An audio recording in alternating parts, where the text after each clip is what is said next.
வணக்கம் மக்களே, welcome to Brinda's vlog. நம்ம சென்னையில் எத்தனையோ இடம் புதுசாக இருந்தாலுமே கூட எப்போவுமே சலிக்காத ஒரே இடம் பீச் தாங்க. ஆமாம், நான் பீச்சுக்கு தான் வந்திருக்கேன். சில பேருக்கு காலையில் போக பிடிக்கும், சில பேரில் மதியானத்துக்கு மேலே இந்த ஈவினிங் டைமில் போக பிடிக்கும். நான் ரெண்டுமே போயிட்டு உங்களுக்கு எது எனக்கு பிடிச்சதுன்னு நான் சொல்கிறேன். உங்களுக்கு எது பிடிச்சிருக்கு நீங்கள் லாஸ்ட்டில் கமெண்ட்டில் சொல்லுங்கள். இது வந்து இப்போ ஈவினிங் வந்திருக்கேன் நான் பீச்சுக்கு. இந்த இஃப்தார் ஸ்ட்ரீட் போயிருந்தோம் மண்ணடி. அந்த ஸ்நாக்ஸ்லாம் சாப்பிட்டுட்டு அப்படியே எங்கள் பீச்சுக்கு வந்தோம் ஈவினிங்கு.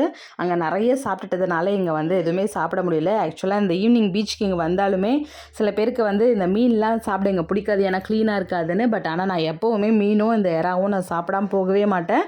பட் அந்த மண்ணடி ஸ்ட்ரீட்டில் சாப்பிட்டதுனால வயிறு ஃபுல்லாக இருந்துச்சு.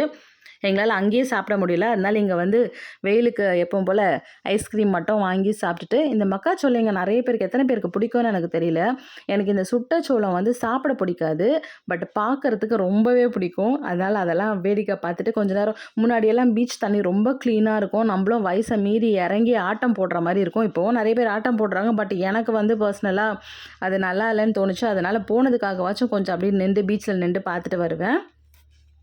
இதை பாருங்கள், நான் சொன்னேன்ல மக்காச்சோளம் நான் வந்து எனக்கு சுட்டது சாப்பிட பிடிக்காது, வேக வச்சது தான் பிடிக்கும். ஆனால் சுட்டது வந்து இந்த மாதிரி அவங்க பண்ணும்போது பார்க்குறதுக்கு ரொம்பவே பிடிக்கும் எனக்கு. நான் எப்போ போனாலும் இந்த மிட்டாய் கடையை முறைச்சி பார்க்குற மாதிரியே நின்று முறைச்சி பார்த்துட்டு தான் வருவேன். அந்த முறைச்சி பார்க்குறதுக்காகவாச்சும் ஒரு மக்காச்சோளம் உங்ககிட்ட வாங்கணுமேன்றதுக்காக வாங்கிடுவேன். அதுக்கப்புறமா இது ரொம்ப வருஷமாச்சு இந்த ரங்கராட்டினம் சுற்றின்ட்டு வேறு யாருமே சுற்றவே இல்லை, காலியாக தான் இருந்தது. சரி பரவாயில்ல, நம்ம சுற்றலாம், ரொம்ப வருஷம் ஆச்சுன்ட்டு நான் அதையும் சுற்றிட்டு கொஞ்ச நேரம் நல்லா பசங்க கூட என்ஜாய் பண்ணி டைம் ஸ்பெண்ட் பண்ணிவிட்டு அங்கே உட்காந்தே பேசிட்டு நிறைய பேர் வராங்களாங்க. ஈவினிங்கும் இருந்தாலும் சரி, காலையிலே இருந்தாலும் சரி, இந்த பீச்சில் மட்டும் எப்போவுமே கூட்டம் குறையிறதே இல்லை. எல்லாருமே என்ஜாய் பண்ணக்கூடிய இடம். இன்னமும் ஒரு பழக்கம் மட்டும் போவே இல்லைங்க. அந்த சின்ன வயசில் ஃப்ளைட் போனால் பார்க்குற பழக்கம் இப்போவும் அது மேலே போனால் ஆன்னு பார்க்க தான் செய்கிறோம். இது வந்து காலையில் ஏர்லி மார்னிங் கிளம்பும்போது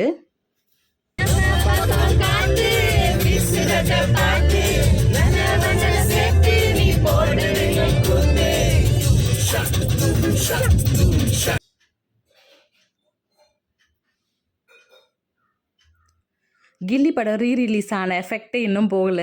அதுதான் அந்த சாங்கு போட்டுட்டு கொஞ்ச நேரம் காரில் வைப் பண்ணிவிட்டு அப்படியே வந்துட்டோம். இது வந்து ஏர்லி மார்னிங்கு. காலையில் வந்து நாங்கள் சூரியன் வர்றதுக்கு முன்னாடியே பீச் வந்து சேர்ந்தாச்சு. 5 மணிக்கெலாம் நாங்கள் பீச்சில் இருந்துட்டோம். வீட்டிலேருந்து 4:30க்கெலாம் கிளம்பிட்டோம்.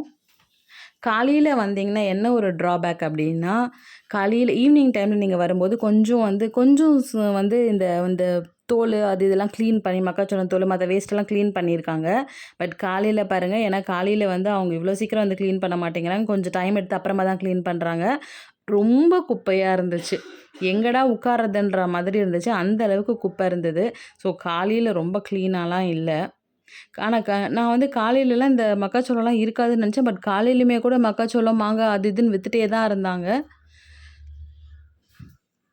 சரி வந்ததுக்கு கொஞ்ச நேரம் தண்ணியில் கூட நிற்கலன்னா எப்படி, அதனால் வந்து தண்ணியிலலாம் நின்று கொஞ்ச நேரம் அப்படியே ஆட்டம் போட்டுட்டு எப்பவும் போல் காலை மட்டும் நனைச்சோம். ஏன்னா தண்ணி இப்போலாம் க்ளீனாக இருக்கிறது இல்லைன்றதுனால காலை மட்டும் நனைச்சிட்டு கொஞ்ச நேரம் அப்படியே இருந்து அங்கே ஆட்டம் போட்டுட்டு பசங்க கூட அக்கா பசங்க அம்மா எல்லோரும் வந்ததுனால கொஞ்ச நேரம் அங்கேருந்து நல்லா ஜாலியாக ஆட்டம் போட்டுட்டு பீச்சில் நல்லா என்ஜாய் பண்ணிட்டு வந்தோம். மண்ணிலெல்லாம் முன்னாடி எல்லாம் சின்ன வயசில் தண்ணி ஈரமாக இருக்கும், அந்த பீச் ஓரத்துலேயே வீடெல்லாம் கட்டி விளையாடுவோம். பட் இப்போ வந்து அப்படிலாம் முடியல, ஏன்னா சுத்தமாக இல்லைன்றதுனால அதெல்லாம் பண்ண முடியறதில்ல.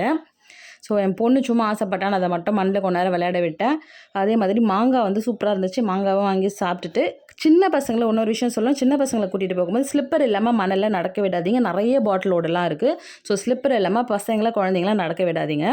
ஏமா ரொம்ப வருஷம் கழித்து பீச் வந்ததுனால இந்த அண்ணா சமாதி, எம்ஜிஆர் சமாதி, கலைஞர் சமாதி, அதுக்கப்புறம் நம்ம அம்மா சமாதிலாம் பார்க்கணுன்னு சொன்னாங்க, அதனால் கூட்டிகிட்டு வந்தேன். பட் நாங்கள் வந்து 7:15க்கெலாம் பீச்லேருந்து வெளியே வந்துட்டதுனால இதை பார்க்கவே முடியல. ஏன்னா இது ஓப்பன் பண்ணுறது 8:45 தான் ஓப்பன் பண்ணுறாங்க, அதனால் என்னால் பார்க்க முடியல. வெளியே இருந்து தான் என் அம்மாவுக்கு இதெல்லாம் காட்டினேன். கலைஞர் சமாதி, அண்ணா சமாதியும் சேர்த்து இங்கே கட்டியிருக்காங்க. இடம் வந்து ரொம்பவே ஆக்குபை பண்ணி கட்டியிருக்காங்க. ஏன்னா இது என்ன பீச்சா இல்லை சமாதியான்ற மாதிரி இருக்குது. ஏன்னா இது இப்போ வரைக்கும் இது வந்து 4 பேரோட சமாதி ஆயிடுச்சு. 4 பேருக்கு இங்கே வந்து சமாதி கட்டியிருக்காங்க.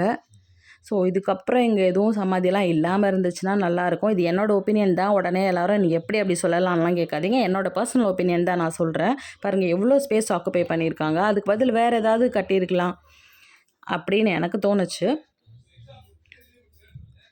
பட் ஆனால் நல்லா மெயின்டைன் பண்ணியிருக்காங்க. நிறைய செடி, மரம் அப்படிலாம் வச்சு நிறைய பேர் உட்காரத்துக்கு அந்த மாதிரிலாம் நிறைய இடம் வச்சு அழகாக கட்டியிருக்காங்க. இது இப்படியே மெயின்டைன் பண்ணாங்கன்னா, இது ஒரு நல்ல இதுவாக இருக்கும். என்ன எத்தனை இது வந்தாலும், செலவு வந்தாலும் இந்த உழவர் சிலைக்கு ஈடு எதுவுமே ஆகாது.